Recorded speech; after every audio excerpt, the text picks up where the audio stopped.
Ya, dalam Al-Quran terdapat bacaan, hukum bacaan yang disebut gharib,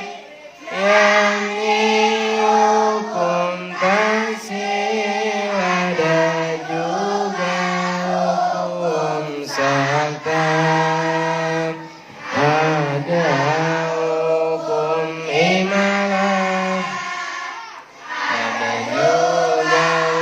hukum Islam.